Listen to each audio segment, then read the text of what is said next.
When I was a child, I had a doll named Emily.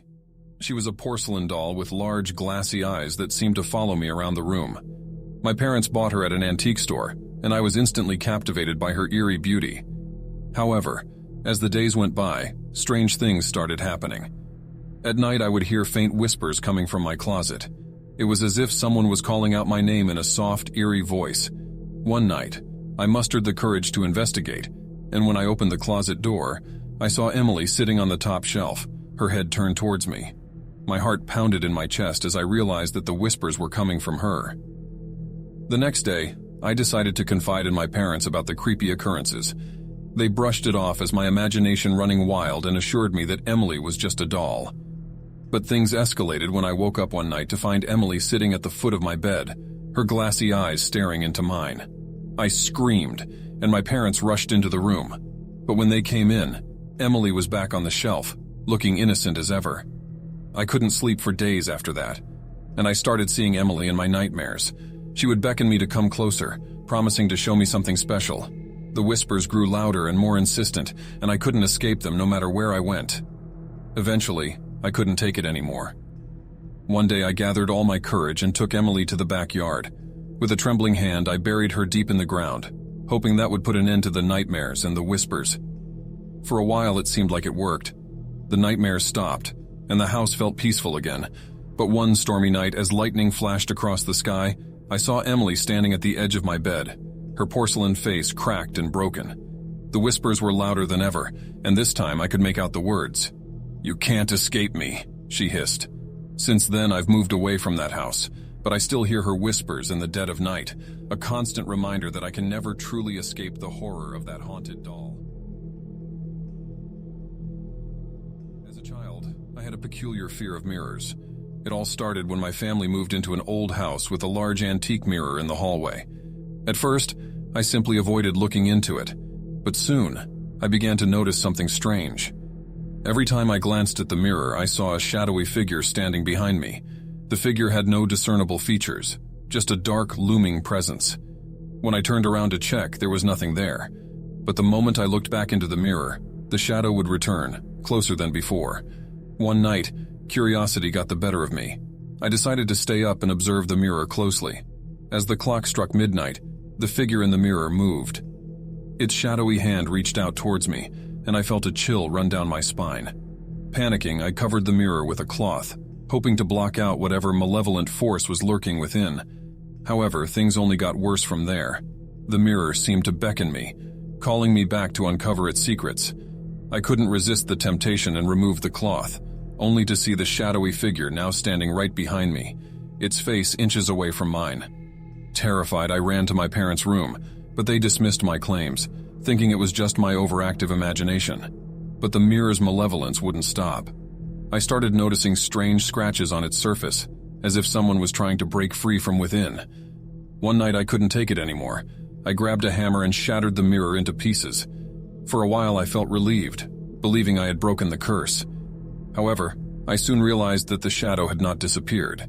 It was now free from the mirror, and I could see it lurking in the corners of my room, always watching, always waiting. As I grew older, I moved away from that house, but the shadow followed me wherever I went. Even now, as an adult, I catch glimpses of it in mirrors and reflective surfaces, a haunting reminder of the horror I can never escape. When I was a child, there was an old abandoned playground at the edge of town. It was a desolate and eerie place, surrounded by tall, gnarled trees that seemed to loom over the rusting swings and broken slides. Despite the warnings from other kids, my curiosity got the best of me, and one evening, I decided to explore the forsaken playground. As the sun began to set, casting long shadows across the rusted equipment, I felt a sense of unease creep over me. The moment I set foot on the playground, I heard faint laughter, as if children were playing nearby. But the place was deserted, and the laughter sounded distant and haunting. I walked towards the swings, and they started swaying on their own, creaking eerily in the breeze. Shivers ran down my spine, but I couldn't tear myself away. The sounds of laughter grew louder, and I saw glimpses of shadowy figures darting between the trees. Panic set in, and I turned to leave, but the exit seemed to have disappeared. The laughter turned into sinister whispers, and I felt a cold hand on my shoulder. I spun around, but no one was there. The grip tightened, and I could hear a voice whispering in my ear, urging me to stay and play forever. Summoning all my strength, I broke free and ran as fast as I could. The trees seemed to reach out to grab me, and the playground itself seemed to shift and change, as if trying to keep me trapped. I finally managed to find the exit, but as I glanced back, I saw the shadowy figure staring at me from the edge of the woods. I never went near that abandoned playground again, and as I grew older, I heard stories about the spirits of children who had died there long ago. They were said to lure unsuspecting visitors to play with them, only to trap them in the realm of the forgotten forever. To this day, I can't forget the eerie laughter and the cold touch of that place. The memory of the haunted playground still haunts my dreams, a reminder that some horrors are best left undisturbed. In the attic of my childhood home, there was an old toy box that my parents had stored away. It was filled with vintage dolls, teddy bears, and other forgotten playthings. One day, while exploring the attic, I discovered the toy box, and I couldn't resist the temptation to see what treasures it held. As I rummaged through the toys, I noticed a strange-looking doll at the bottom of the box. Its eyes were dark and lifeless, and its porcelain skin was cracked and worn. It gave off an eerie vibe, but I couldn't look away. Something about it drew me in.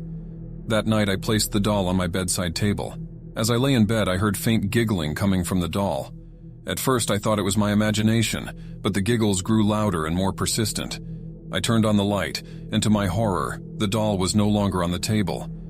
Frantically searching the room, I found the doll sitting at the foot of my bed, its cracked lips curled into a twisted smile. I couldn't believe my eyes. I must have placed it back on the table by mistake, or so I thought. But night after night, the same thing happened. No matter where I put the doll, it would always end up at the foot of my bed, giggling and staring at me with those lifeless eyes. It felt as though the doll had a life of its own, and it was determined to haunt me. Unable to bear the terror any longer, I decided to return the doll to the toy box. But as I reached in to grab it, the lid slammed shut, trapping my hand inside. I screamed for help, but no one heard my cries. It took hours before the lid finally opened again, releasing my hand. Shaking with fear, I ran out of the attic, leaving the doll and the toy box behind. From that day on, I never set foot in the attic again, and the memory of that haunted doll still sends chills down my spine.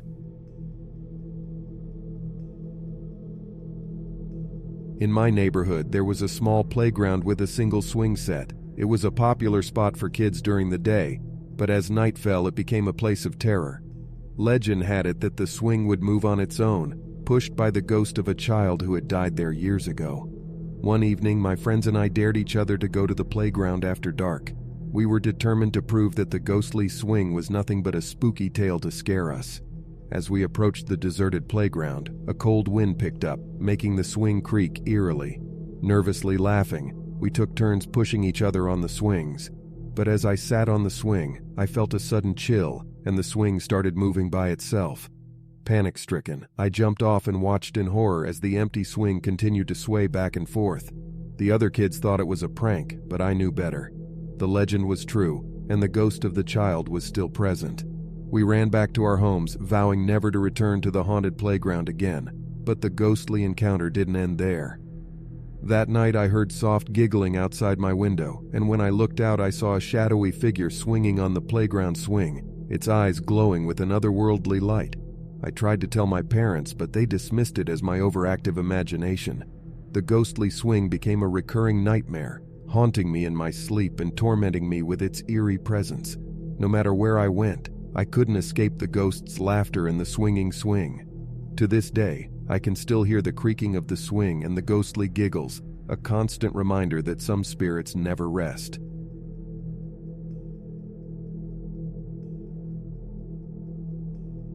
In my childhood neighborhood, there was an old abandoned house that stood next to ours. It had been vacant for as long as I could remember, and no one dared to venture near it. The local legend said that the house was cursed, and that the spirits of the deceased owners still roamed its halls. One night, I heard a strange noise coming from the house. It sounded like footsteps echoing in the empty rooms. Curiosity got the better of me, and I decided to investigate. As I approached the house, the air grew cold, and an eerie feeling washed over me. Stepping inside, I saw shadows dancing on the walls, even though there was no source of light. The air was heavy with an otherworldly presence, and I could feel unseen eyes watching me. I ventured further into the house, and that's when I saw her, a pale, ghostly figure standing in the hallway. She had long, disheveled hair and wore a tattered white dress. Her eyes were empty, and she looked like she had been crying for eternity. I wanted to run, but something held me in place. The ghostly girl started to approach me, and I could hear her faint whispers begging for help. My heart pounded in my chest as I felt her icy fingers brush against my skin. Terrified, I ran back to my house, but the ghostly encounters didn't stop there. Every night I could hear her sobbing and see her silhouette through my bedroom window. She seemed to be trapped, unable to move on to the afterlife. I couldn't bear the guilt of leaving her trapped in that haunted house. With a trembling heart, I mustered the courage to return and confront her. I spoke softly, promising to help her find peace. To my surprise, her sobs grew softer, and she looked at me with gratitude in her eyes. As I reached out to touch her, the world around me faded away, and I found myself surrounded by a warm, blinding light. The ghostly girl smiled, and with a final whisper of thanks, she vanished into the light. From that day on, the haunted house next door remained quiet and empty, no longer plagued by the tormented soul that once inhabited it. When I was a child, my grandmother gifted me an ornate dollhouse. It was a beautiful creation with intricate details and tiny furniture, but as I played with it, I couldn't shake off the feeling that something was off about the dollhouse. Late at night, I would hear faint sounds of laughter and footsteps coming from the dollhouse, even though I knew I was alone in my room. The dolls seemed to move on their own, changing positions every time I looked away. It was as if they had a life of their own. One day I woke up to find that the dollhouse had moved from the table to the foot of my bed. I thought it was a prank by my siblings, but they swore they had nothing to do with it. I decided to test it, and every morning the dollhouse would be in a different location, always closer to me. The dolls themselves grew more unsettling as well. Their glassy eyes seemed to stare right through me, and I felt a presence watching me whenever I played with them. One doll in particular had a sinister grin that sent shivers down my spine. One stormy night, as lightning flashed outside, I heard a faint voice coming from the dollhouse. It was a desperate plea for help, and it sounded like it was coming from the creepy, grinning doll. I reached out to grab it, but a jolt of electricity surged through my hand, forcing me to pull back. Terrified, I decided to get rid of the cursed dollhouse once and for all. I threw it in the attic, hoping that would put an end to its haunting presence. But the next day, the dollhouse was back in my room, sitting at the edge of my bed. With each attempt to remove it, the dollhouse returned, as if it refused to leave me. I felt trapped, and the presence of the haunted dollhouse consumed my thoughts day and night. Finally, I confided in my grandmother about the eerie occurrences. She listened carefully and told me a chilling story of a girl who once lived in the house before us. She had a beloved dollhouse, but a terrible tragedy befell her family, and the girl's spirit became attached to the dollhouse after her death. My grandmother advised me to perform a ritual to set the girl's spirit free. With her guidance, I gathered the necessary items and recited ancient words of release. The room filled with an otherworldly glow, and the dollhouse trembled as if in response. When the light faded, the haunted dollhouse was no longer there. The spirits had finally found peace, and the sinister presence that had plagued my room was gone. In my childhood, I had an imaginary friend named Lily. She was my constant companion, and we would spend hours playing together. But as I grew older, Lily became more than just a figment of my imagination. One evening, as the sun dipped below the horizon, I heard a faint whisper coming from the corner of my room. It sounded like Lily's voice calling my name. I turned to see her standing there, but this time she wasn't just a blur of imagination. She was solid, real, and unnaturally pale. At first, I was overjoyed to see my imaginary friend come to life. We played together just like old times, but something felt off. Lily's presence was colder, her laughter more sinister. She would appear at unexpected moments, her ghostly figure watching me from the shadows. One night as I lay in bed, I felt a weight on my chest and I struggled to breathe. I opened my eyes to see Lily's face inches from mine, her eyes pitch black and hollow. I tried to scream, but no sound came out. It was as if she was draining the life from me. Terrified, I closed my eyes and whispered for her to leave me alone. When I opened them again, Lily was gone. From that night on, I tried my best to avoid her, but she would always find a way to make her presence known. I confided in my parents, but they thought I was just having nightmares. They couldn't understand the horror I was living through. I tried to banish Lily from my mind, but she was persistent, refusing to let me go. One day I stumbled upon an old book about dealing with malevolent spirits. Desperate for a solution, I followed the instructions and performed a ritual to sever the connection with Lily. The room filled with a ghostly glow, and I felt a strange energy wash over me. When the light faded, Lily was gone, and a weight lifted from my shoulders. But the experience left me scarred, and I could never forget the haunting image of my once beloved imaginary friend turned malevolent specter.